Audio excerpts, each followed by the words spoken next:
Hi there. This is our first podcast of 2024. And we have been at this since January of 2019. And we've been publishing a new episode every single Tuesday. We haven't missed a Tuesday. And I'm so thrilled to have a guest who's been on the show multiple times, Michelle C. here, to talk all about her experiences with her daughter, Elena, since the age of 2 when she was diagnosed with autism and found my online course. And today we're specifically going to be hitting on the transition into kindergarten and those challenges. And she's got great news about that transition for Elena. So let's get to this really great episode with Michelle C.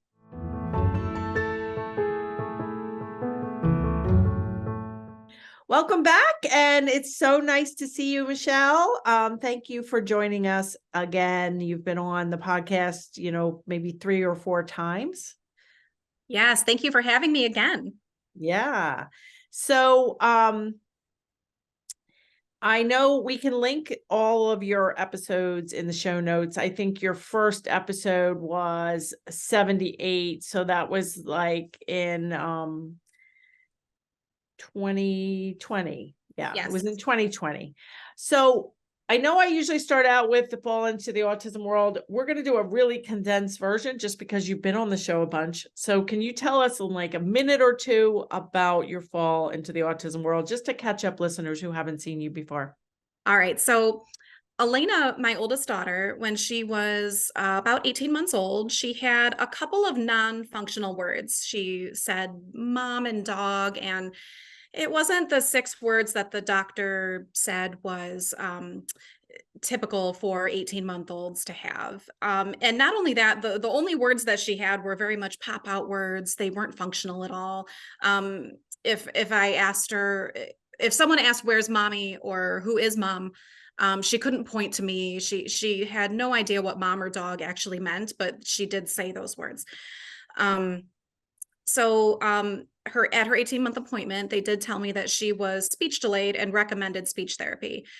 I, being in denial, unfortunately, just thought, well, she'll catch up. She has 2. I mean, to have 6 words, the 2 and 6 range, that's not that big of a difference. I think she'll catch up. So, unfortunately, I waited, and as I waited, I had another baby. So I had a child in December, a second child in December of 2019. And Elena was about 21, 22 months old. And it was really scary at that time because she started regressing even more. She lost those pop-out words. She started having really severe tantrums to the point of self-injurious behavior, scratching herself to the point of bleeding in public. It was terrifying. She had never exhibited those behaviors before. I had no idea what to do.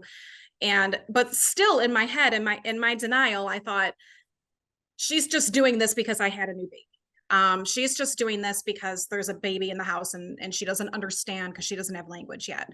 But her language will come and she'll understand that her sister is her sister and it'll be okay. But then I took her to a family party in January of 2020. And it became very clear when she was placed in a room with typical peers that she had a lot of delays and a lot of problems. And she just screamed the entire time, could not handle even the transition of walking into that establishment where all of these people were. She could not handle all of the noise and all of the kids trying to play with her. She just screamed, screeched even the whole time, exhibited very weird vocal stems and I don't want to say weird, but just very, very loud vocal stems, and that I've never really heard before, and not from her. And she was on the floor, just tantruming, scratching herself. She was bleeding. It was really, really traumatic and stressful. And I took her and brought her home early, and I was like, there is a problem. We need to see a professional. And and see if I can get her evaluated, because clearly I was wrong. She's not just going to catch up. Clearly there's an issue here, and it was just really heartbreaking. So I did get her evaluated by, first her pediatrician took a look at her, and then she was like, I'm going to recommend you to a pediatric neurologist that I know. So we were fortunately able to get an appointment with this pediatric neurologist relatively quickly, within the month. And he diagnosed her about a week before her second birthday, when she was 23 months old. He said she has autism, and he was comfortable diagnosing her. And I was completely thrown off and, panicking, but I also really wanted to get her help as quickly as possible. So I set up services for her. I called, I spent the entire month of February on the phone, I feel like, trying to set up these services for her. And I got her in physical therapy. I got her in occupational therapy. I got her in speech therapy, but we never actually got to go to any of those appointments because COVID hit and everything shut down one by one. I got the phone call after phone call saying, we can't take her right now. And I was just crushed. I just cried and cried and cried and cried, and I couldn't sleep. I couldn't eat. And because I just thought the world was against my kid. I couldn't get her help. And it was, and then I had this newborn that I'm trying to take care of too. And my husband was at work a lot more often than he normally is, because he's a first responder. He's a police officer. So he was largely gone, dealing with work things. And I was just here with this newly diagnosed child and a newborn that I didn't know how to, I didn't know how to take care of my 2-year-old and get her the services that she needed by myself. I have no personal professional expertise in any of this. By vocation, I'm a high school teacher. So middle and high school teacher for social studies. So I had no idea even how to tackle anything related to autism or speech delays. But late at night, I was scrolling through Facebook and I found one of your ads, and I joined your course, thank goodness. And I received the step-by-step help that I needed. And here we are. And she was just 2, she was just diagnosed. And the course was and still is, for our toddler course, is 60 days of access. And it's literally a self-study. We have a community, but you go at your own pace and where you're at. And I don't remember Michelle really interacting too much in the community until she did. Within 33 days of starting the program, Michelle came on the community and started talking about all the gains, and that her daughter went from 2 words to 500 words. And this is all outlined in our first episode together. We'll link that below. But a really good way to catch up on Elena's progress, because we obviously don't have time to get into all of this, but she basically, got so much better. So Michelle has always been open about sharing her daughter's progress, sharing videos, and Dr. Rick Cabina, who was my BCBA mentor decades ago, and I wrote up this case study. It's a white paper that's free, marybarbera.com/white paper. And you can download this several page, 12-page white paper outlining Michelle's daughter Elena's progress. But basically, as part of the course, and we also have a school age course with the same general layout, just with older kids, is one of the first activities that we recommend is for the parent or the professional to take language samples, a baseline language sample. And on 3/25/20, when Michelle joined the toddler course, she documented 2 words in 1 hour. She set a timer for 1 hour.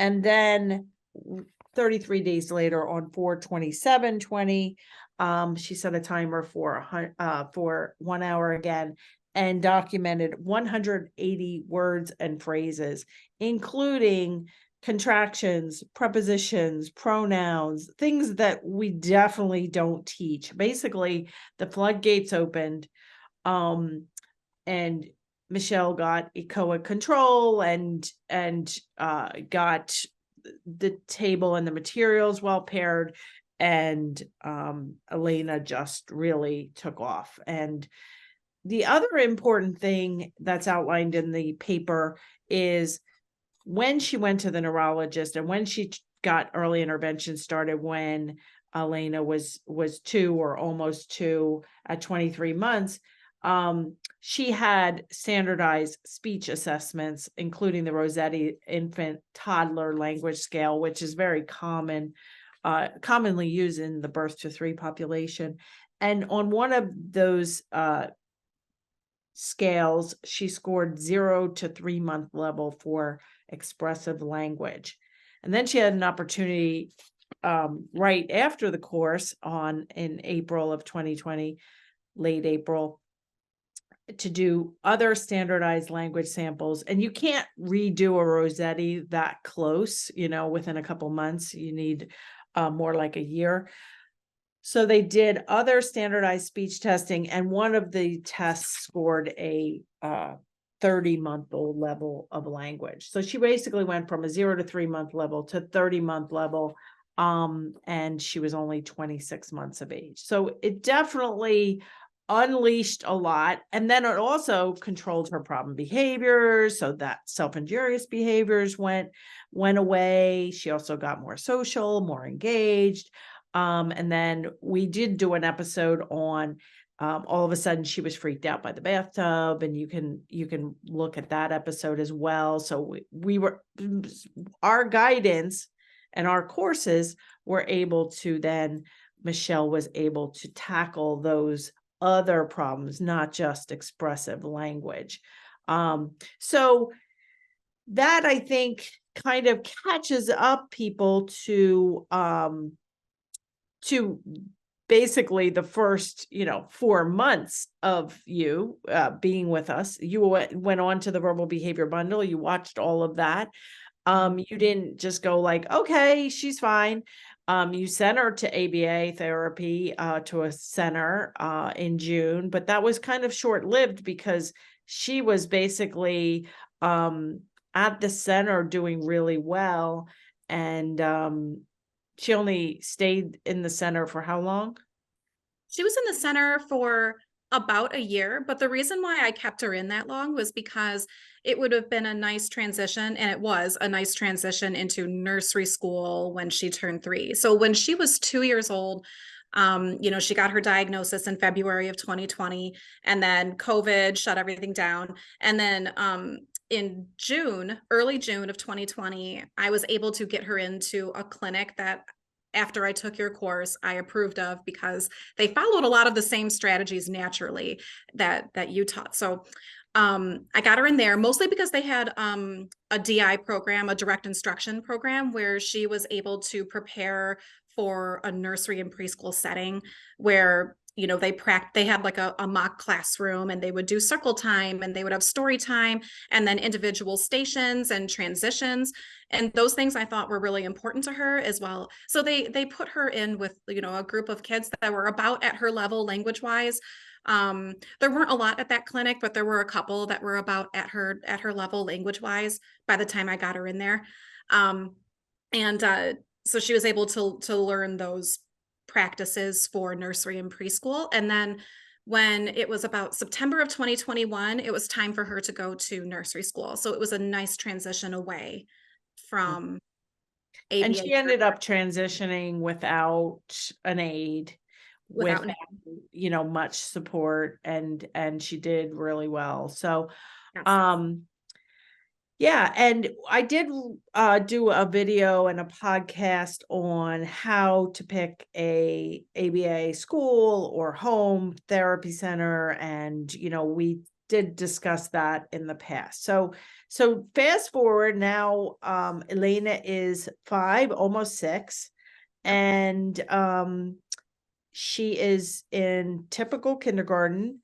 Yep. She transitioned there. And you did not disclose that she had autism. Is that right? That's correct. I thought about it a lot because I really wasn't sure what the best thing to do for her was, because she was going from a preschool classroom that had an aide for everybody. So there were 2 teachers for about 15 students in her preschool classroom. So I thought, okay, I don't need to discuss this with them because there's enough adults in the room. But I knew then, transitioning to kindergarten over the summer, or just this past summer, I thought, oh my gosh, she's going to be in a classroom with just one teacher and 30 other kids. Because I decided to put her in public school, mostly because I live very close to one that ranks highly in the district. So I decided to put her in there, and I really debated whether or not I should tell the teacher, but I decided not to because she was doing so well in preschool.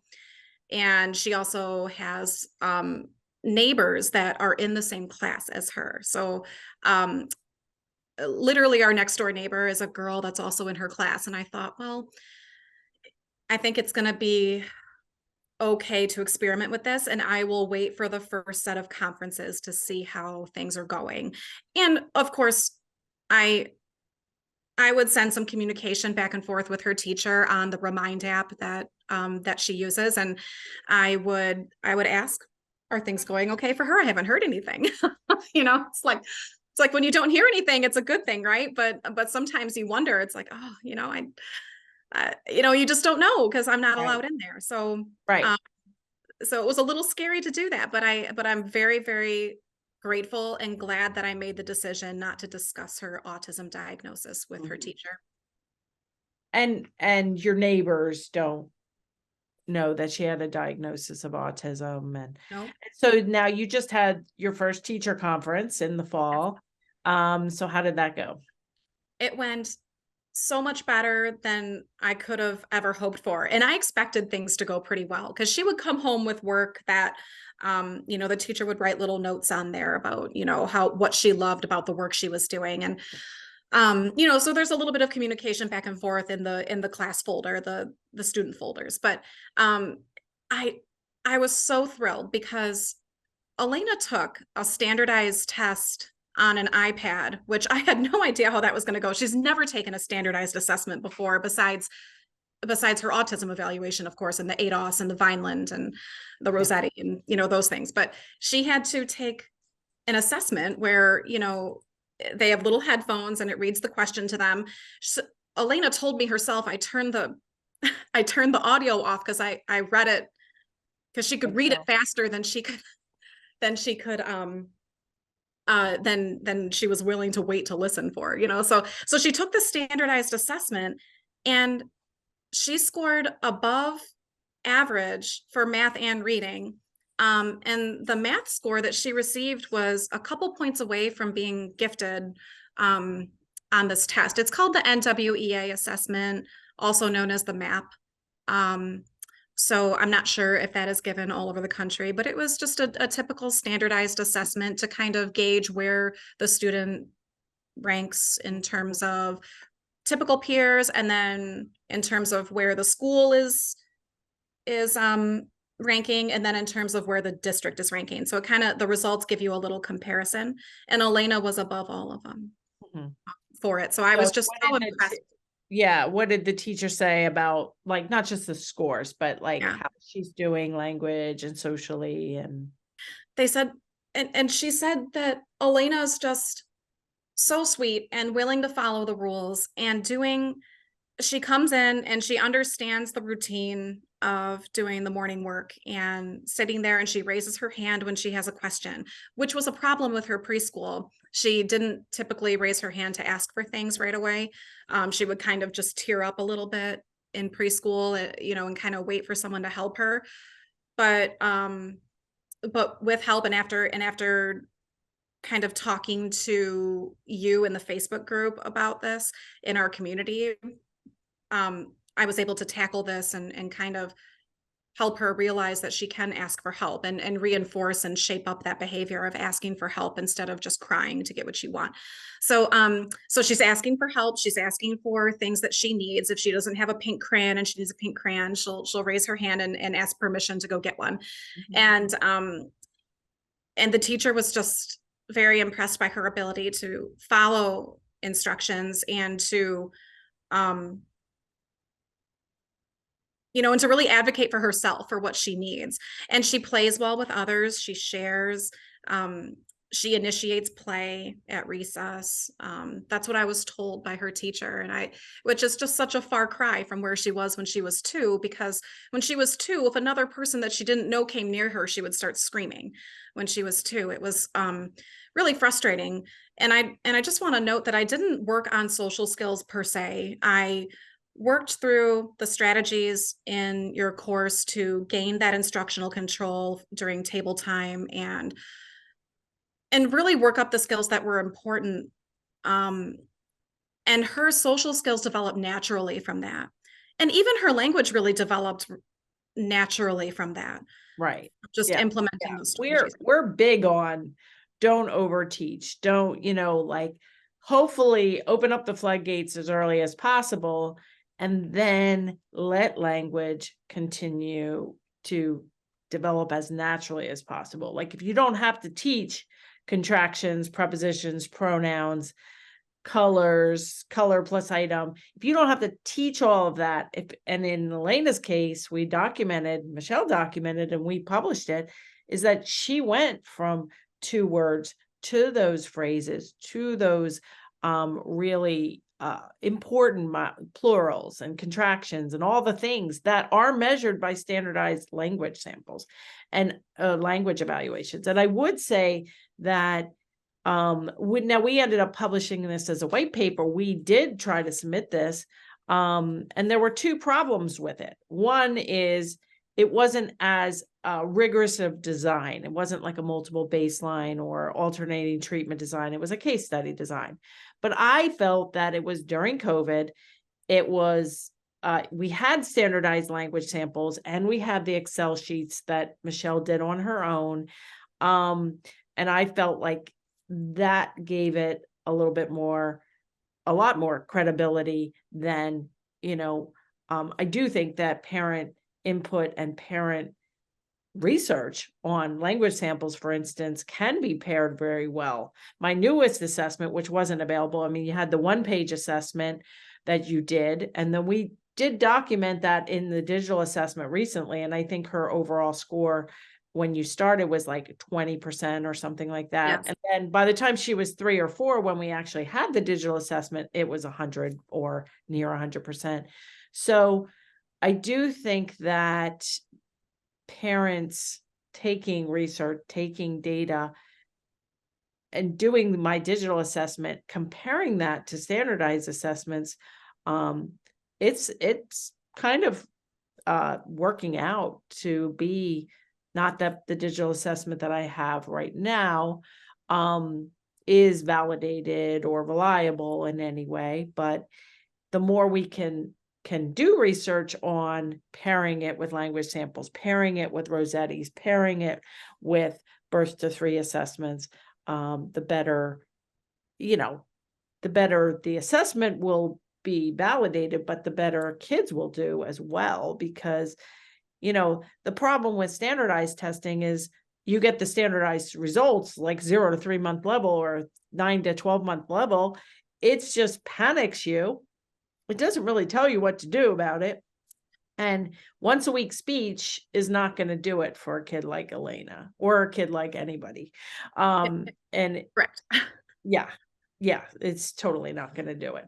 And I do want to also say you chose not to tell the school, which I agreed with, because when Elena was 3, she was like coming home from preschool, typical preschool, without support, saying, "Mommy, we watched Frosty the Snowman because it was Christmas time, and you forgot to send in my, Christmas blanket, but Lily shared her snowman blanket with me, so it was okay."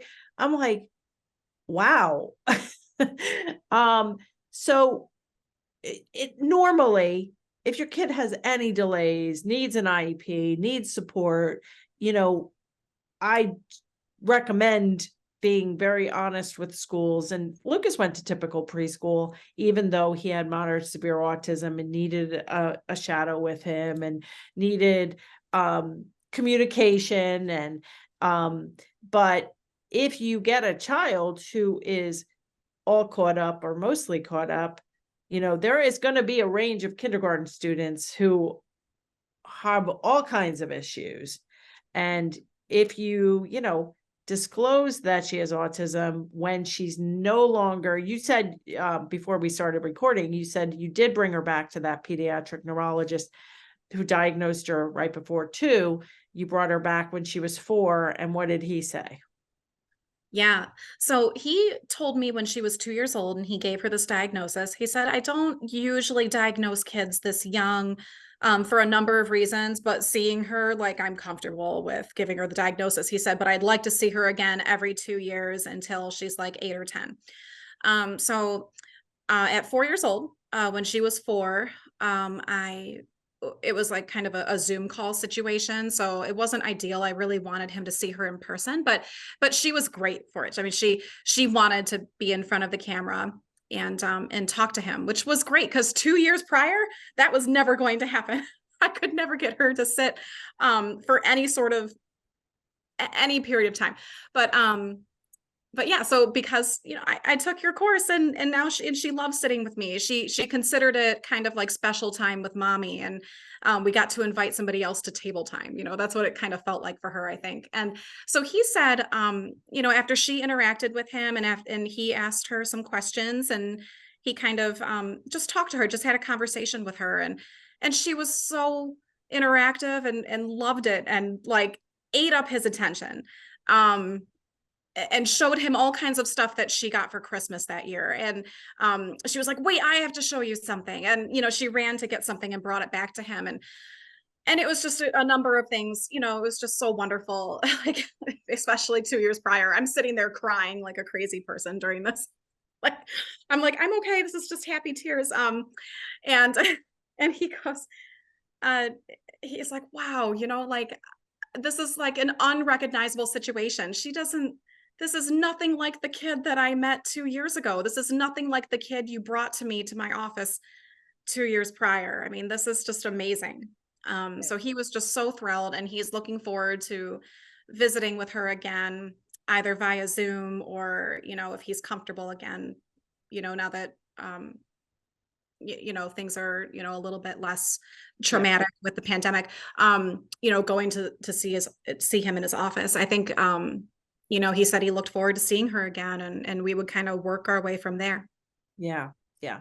So in December, I aired a podcast episode about this article in JAMA Pediatrics called Persistence of Autism Spectrum Disorder from Early Childhood Through School Age. If you haven't watched that might be a good thing to look at, in addition to the white paper that shows Elena's progress. But a couple things to pull out is girls did better in this. Out of 213 kids, 37% of them that were diagnosed between 1 and 3, and the mean age was 24 point something months. So very close to Elena. The 37% of them between the ages of 5 and 7 no longer met the diagnostic criteria. They termed this non-persistent ASD. And the interesting fact is that girls did much better. Like, a lot of the girls in the study did really well. So, and I know, like, persistent versus non-persistent ASD is kind of a new term to both of us, right? Yes. So, how do you feel about just the general findings of the study? And Yeah, I think it's a really interesting study. I've definitely never heard the terms persistent and non-persistent autism before. And the fact, and I think intellectual disability is something that needs to be considered too. When Elena was tested and evaluated, there was, and she's gotten blood work done. There's no signs of Fragile X or any other, conflicting diagnoses. Yeah. So I think that has a big factor in persistent versus non-persistent ASD as well. So I think it's something to think Although, about. I mean, she doesn't have an intellectual disability. she doesn't, but if her language wouldn't have caught up, and if she wouldn't have tolerated bath time, and if she wouldn't have gotten potty trained at 3, like, the Vineland would have showed an intellectual disability. Like, That's a great point. yeah. So, and even in the kids in the study, like all of the kids that had non-persistent or got all better, all of those kids, 37% had IQs in the normal range. But then more than half of the kids, even with persistent ASD, did have normal IQs. And one of the things in my Turn Autism Around book is that the work of Omni Clin says that, the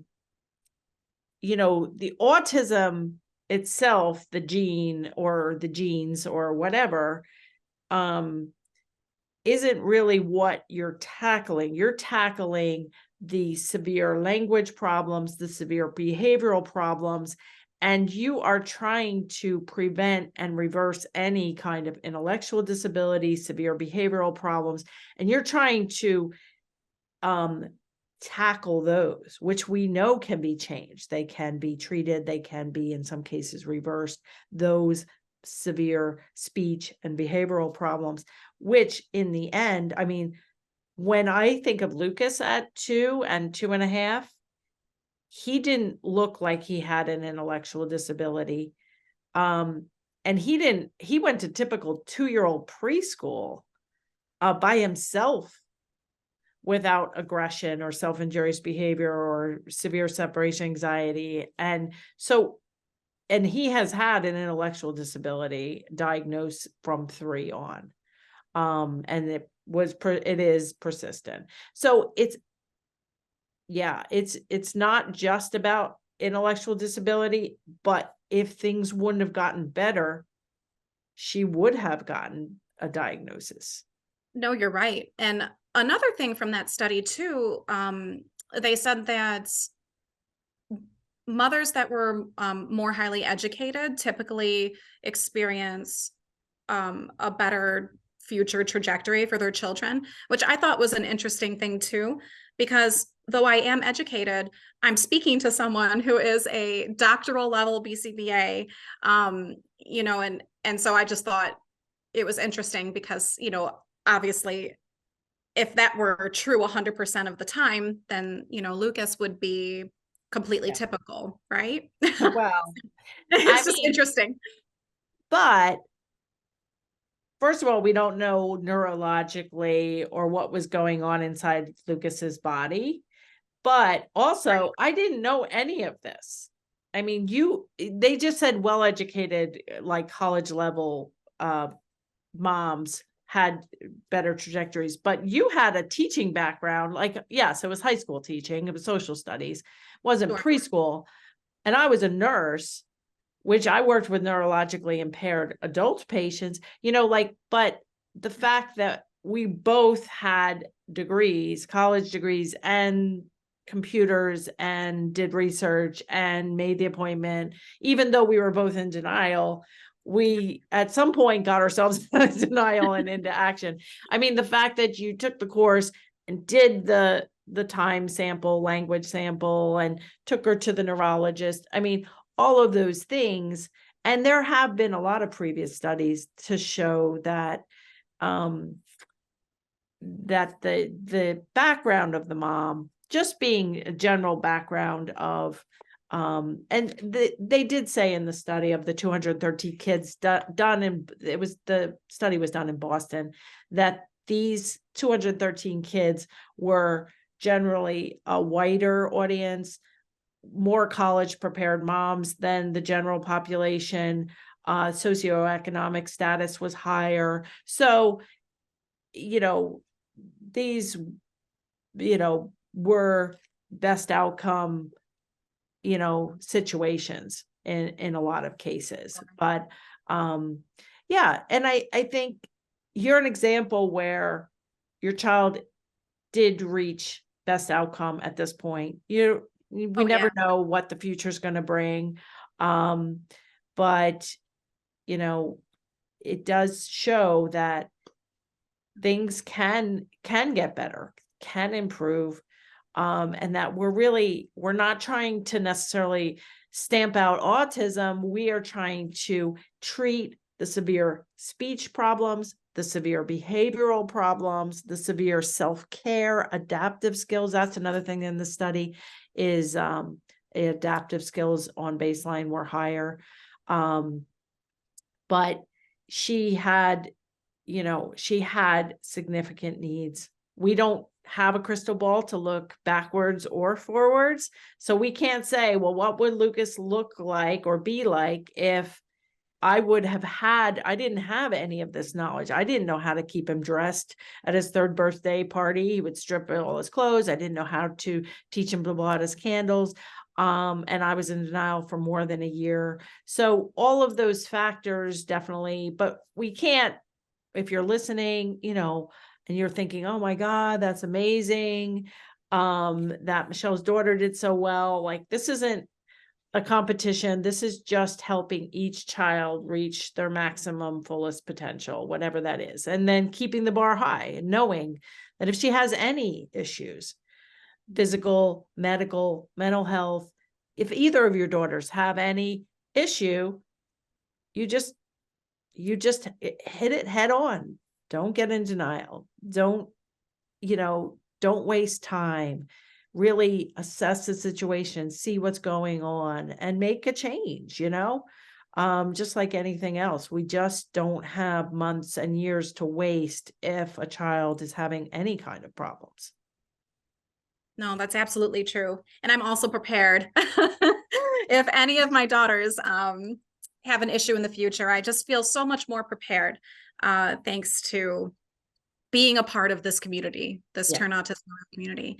And like you said, every child is so different, and it's not a competition. I didn't want to come on this podcast today to say or show off or anything with my daughter. My biggest thing is what I hope people take away here, from my end of it anyway, is that I just had it in my head. is that there is hope, and that growth and change for your child is possible, and that progress can always be made no matter how bad the situation might seem.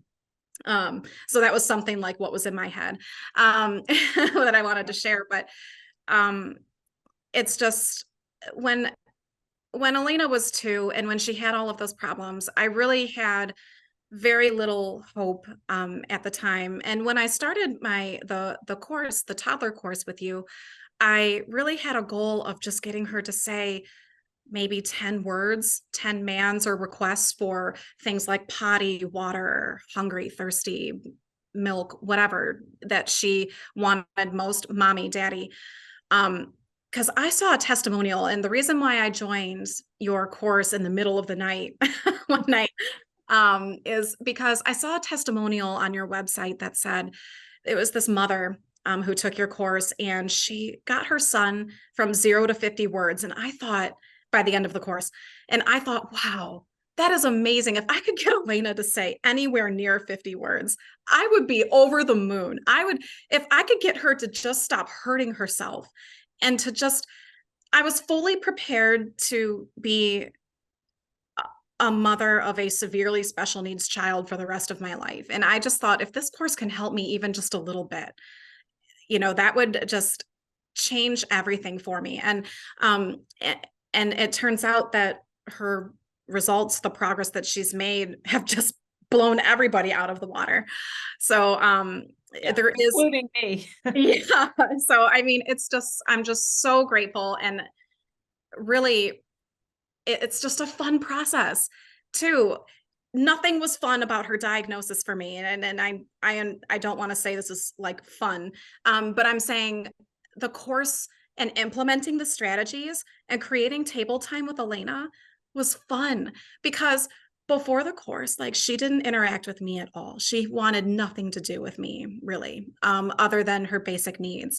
So just getting emotional thinking about it, because she didn't look at me, didn't engage with me. And I thought, I'm never going to have a relationship with my child. She doesn't want a relationship with me, or at least I don't know if she's just not able to, and it was just so heartbreaking. But then I started implementing these strategies. I gathered the materials, I did the homework, and I thought, even if this ends up being a fruitless endeavor, like it is worth a try. And Yeah. I started doing table time with her, and she started looking at me. I got that joint attention. She started loving being with me, and that's like another huge thing. I thought, if she never says another word again, if she never even gains any language at all, she has stopped her self-injurious behavior because she likes spending time with me, and she likes engaging with me at the table. She likes the materials. She likes doing Mr. Potato Head with me. She thinks it's funny and fun, and she likes shoebox, even if I'm just like speaking to a doorknob or something with the cats. She would look at me and she would smile, and she would take the card and put it in the box, and she would look at me waiting for the next card. I mean, when you implement these strategies correctly and you make it fun, everything gets better. Everything gets better when you add joy to this. And that's what your program provides. Well, and now Michelle has been working for me Yeah. for the past year or so, and helped to implement group coaching, which we're gonna get ready to launch very soon in February. We have tested it out in the fall, and not everybody is like Michelle, where they'll just roll up their sleeves and do everything. And we have found that with our group coaching model of us actually having the ability for people to turn in their assessments, their plans, their so Michelle is one of the coaches that actually reviews the plans and reviews the videos and gives feedback. I mean, Michelle did it all, and Elena, basically the floodgates opened and made, really miraculous progress as far as I am concerned.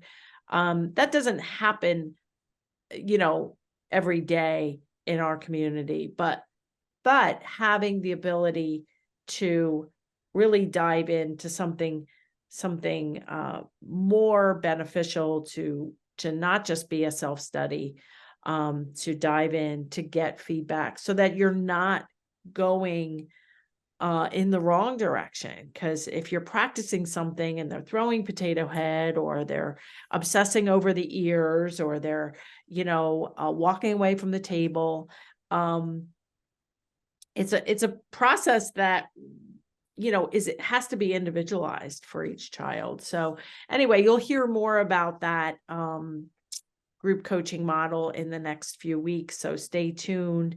And you can always email us at info@marybarbera.com if you're interested. And I know, Michelle, thank you from my community too, because a lot of times when kids do become indistinguishable or have non-persistent ASD, people don't want to keep talking about what they did, and they just kind of want to get on with their quote unquote normal life. But you were very open about your journey, and you want to help others, which is huge. So thank you so much. Yeah, thank you very much for having me, and for the opportunity to pay it forward, and really, that's my biggest ambition here today, is just to send that message to parents that there is hope, and that things can get so much better for you, because I know what it's like to be in the dark, and to really not know what to do, and to really have that negative mindset of this feels hopeless, but it really isn't. Yeah. All right. Well, thank you so much again. And I'll be seeing you soon as a member of my team. And I know Elena's going to continue to do well, as is her little sister. And you got this. So thanks so much. Thank you. Have a great day.